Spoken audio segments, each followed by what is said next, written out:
بسم اللہ الرحمن الرحیم۔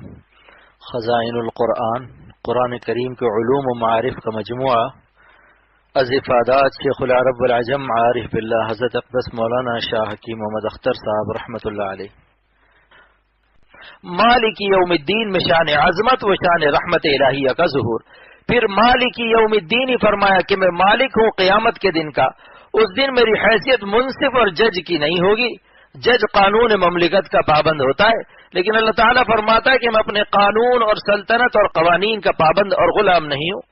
میں مالک رہوں گا قیامت کے دن کا۔ اگر میرے قانون سے کوئی بخشا نہ جا سکا تو اپنے شاہی رحم سے معاف کر دوں گا۔ یہ ہے مالک یوم الدین کا راز، جس کو شاہ عبد القادر صاحب رحمۃ اللہ علیہ، شاہ ولی اللہ محدث دہلوی رحمۃ اللہ علیہ کے بیٹے نے فرمایا کہ عرش اعظم کے سامنے لکھا ہوا ہے، سبقت رحمتی علی غضبی، میری رحمت اور میرے غضب میں جو دوڑ ہوئی تو میری رحمت آگے بڑھ گئی۔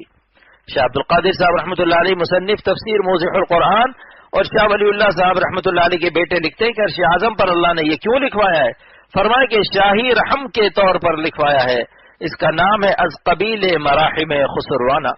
مراحم جمع ہے رحمت کی، از قبیل مراحم خسروانہ کے معنی ہے شاہی رحم کے طور پر۔ اگر میرا کوئی بندہ قانون سے نہ بخشا جا سکا تو میں اپنے شاہی رحم کو محفوظ رکھتا ہوں، اس شاہی رحم سے اس کو معاف کر دوں گا۔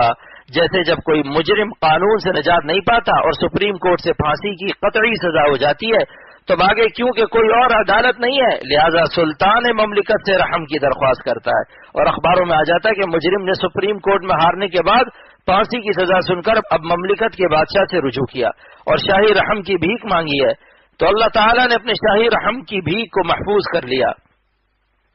مالک یوم الدین کا راز سن لیجئے، وہ مالک ہے قیامت کے دن کا، جج قانون کا پابند ہوتا ہے، مالک پابند نہیں ہوتا۔ اللہ کی قضا اللہ کے سامنے محکوم ہے، قضاء الہی یعنی اللہ کا فیصلہ، اللہ تعالیٰ پر حکومت نہیں کر سکتا۔ یہ مولانا رومی کا عنوان ہے کہ خدا آپ کی قضا آپ کی محکوم ہے، آپ پر حاکم نہیں ہو سکتی، اس لیے سوء قضا کو حسن قضا سے تبدیل فرما دیجئے، آمین۔